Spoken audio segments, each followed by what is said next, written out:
இது கடலை நரை வந்த பிறகே புரியுது உலகை.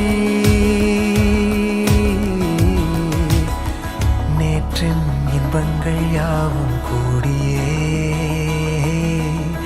இன்றை இப்போதை அர்த்தமாக்குதே. இன்றின் இப்போதின்